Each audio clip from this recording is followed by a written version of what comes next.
बिस्मिल्लाहिर्रहमानिर्रहीम। हज़रत जाफ़र बिन सुलेमान रहमतुल्लाह अलैह कहते हैं कि मैं हज़रत मालिक बिन दिनार रहमतुल्लाह अलैह के साथ एक दफ़ा बसरा में चल रहा था। एक आलीशान महल पर गुज़र हुआ जिसकी तमीर जारी थी और एक नौजवान बैठा हुआ मामारों को हदायत दे रहा था कि यहाँ ये बनेगा, वहाँ इस तरह बनेगा। मालिक बिन दिनार रहमतुल्लाह अलैह इस नौजवान को देखकर फरमाने लगे कि ये शख्स कैसा हसीन नौजवान है और किस चीज़ में फंस रहा है, इसको इस तमीर में कैसा इन्हिमाक है। मेरी तबीयत पर यह तकाजा है कि मैं अल्लाह जल्ला शानुहु से इस नौजवान के लिए दुआ करूं कि वो इसको इस झगड़े से छुड़ा कर अपना मुखलस बंदा बना ले। कैसा अच्छा हो अगर ये जन्नत के नौजवानों में बन जाए। जाफ़र, चल इस नौजवान के पास चलें। जाफ़र कहते हैं कि हम दोनों इस नौजवान के पास गए, उसको सलाम किया। उसने सलाम का जवाब दिया। वो मालिक से वाकिफ़ था मगर मालिक को पहचाना नहीं। थोड़ी देर में पहचाना तो खड़ा हो गया और कहने लगा, कैसे तशरीफ़ आवरी हुई। मालिक रहमतुल्लाह अलैह ने फरमाया, तुमने अपने इस मकान में किस कदर रुपया लगाने का इरादा किया है। उसने कहा, 1,00,000 दिरहम। मालिक रहमतुल्लाह अलैह ने फरमाया कि तुम ये 1,00,000 दिरहम मुझे दे दो तो मैं तुम्हारे लिए जन्नत में एक मकान का ज़िम्मा लेता हूँ जो इससे बदरजहा बेहतर होगा और उसमें हशम खदम बहुत से होंगे। उसमें खैमे और कुब्बे सुर्ख याकूत के होंगे जिन पर मोती जड़े होंगे। उसके मट्टी ज़ाफ़रान की होगी। उसका गारा मुश्क से बना होगा जिसकी खुशबुएं महकती होंगी। वो कभी पुराना ना होगा, ना टूटेगा। उसको मामार नहीं बनाएंगे बल्कि हक ताला शानहू के अमरे कुन से तैयार हो जाएगा। उस नौजवान ने कहा, मुझे सोचने के लिए आज रात की मोहलत दी जाए। कल सुबह आप तशरीफ़ लाएं तो मैं इसके मुतल्लक अपनी राय अर्ज़ करूँगा। हज़रत मालिक रहमतुल्लाह अलैह वापस चले आए और रात भर उस नौजवान की फ़िक्र और सोच में रहे। आखिर शब में उसके लिए बहुत आज़ी से दुआ की। सुबह हुई तो हम दोनों उसके मकान पर गए। वो नौजवान दरवाजे से बाहर ही इंतज़ार में बैठा था और जब हज़रत मालिक रहमतुल्लाह अलैह को देखा तो बहुत खुश हुआ। हज़रत मालिक रहमतुल्लाह अलैह ने फरमाया, तुम्हारी कल की बात में क्या राय है। उस नौजवान ने कहा, आप इस चीज़ को पूरा करेंगे जिसका कल आपने वादा फरमाया था। हज़रत मालिक ने फरमाया, ज़रूर।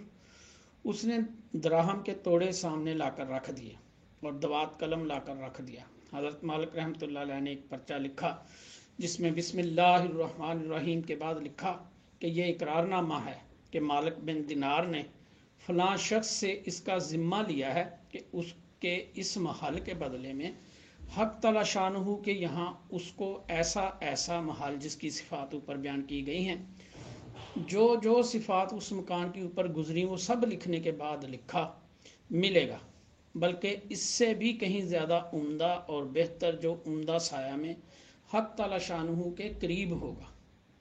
ये पर्चा लिखकर उसके हवाले कर दिया और 1,00,000 दिरहम उससे लेकर चले आए।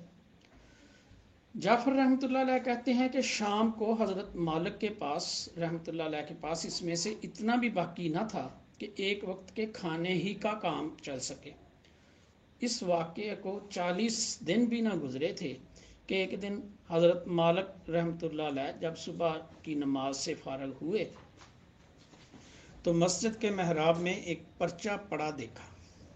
ये वही पर्चा था जो मालिक रहमतुल्लाह अलैह ने उस नौजवान को लिख कर दिया था और उसकी पुश्त पर बग़ैर रोशनाई के लिखा हुआ था कि ये अल्लाह जल्ला शानुहु की तरफ से मालिक बिन दिनार के ज़ुम्मे की बरात है।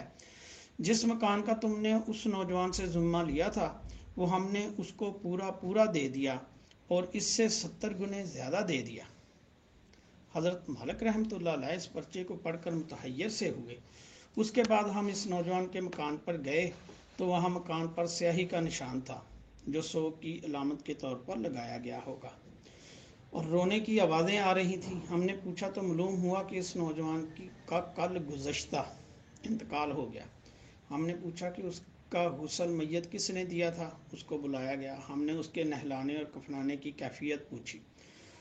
उसने कहा कि इस नौजवान ने अपने मरने से पहले मुझे एक पर्चा दिया था और ये कहा था कि जब तू मुझे नहलाकर कफन पहनाए तो ये पर्चा उसमें रख देना। मैंने इसको नहलाया, कफनाया और वो पर्चा उसके कफन और बदन के दरमियान में रख दिया। हज़रत मालिक ने वो पर्चा अपने पास से निकाल कर उसको दिखाया। वो कहने लगा कि ये वही पर्चा है। कसम है उस ज़ात की जिसने उसको मौत दी, वो पर्चा ये पर्चा मैंने खुद उसके कफन के अंदर रखा था। ये मंजर देखकर एक दूसरा नौजवान उठा और कहने लगा, मालिक आप मुझसे 2 लाख दिरहम ले लीजिए और मुझे भी पर्चा लिख दीजिए। हज़रत मालिक रहमतुल्लाह अलैह ने फरमाया कि वो बात दूर चली गई, अब नहीं हो सकती। अल्लाह जल्ला शानुहु जो चाहता है वो करता है। उसके बाद जब भी मालिक रहमतुल्लाह अलैह इस नौजवान का जिक्र फरमाते तो रोने लगते और उसके लिए दुआ करते थे। बुज़ुर्गों को इस किस्म के वाक़यात बहुत कसरत से पेश आते हैं कि जोश में कोई बात ज़ुबान से निकल गई, हक़ ताला शानुहु उसको इसी तरह पूरा फरमाते हैं, जिसको हुज़ूर अक़दस सल्लल्लाहु अलैहि वसल्लम के पाक इरशाद में इन अल्फाज से नकल किया गया है कि बहुत से बिखरे हुए बालों वाले गुबार आलूदा लोग, जिनको लोग अपने दरवाजे से हटाएं और उनकी परवाह भी ना करें, ऐसे हैं कि अगर अल्लाह जल्ला शानुहु पर किसी बात की कसम खा लें तो वो उनकी बात को पूरा करे। सुबहान अल्लाह व बिहम्दिही, सुबहान अल्लाहिल अज़ीम व बिहम्दिही, अस्तगफिरुल्लाह।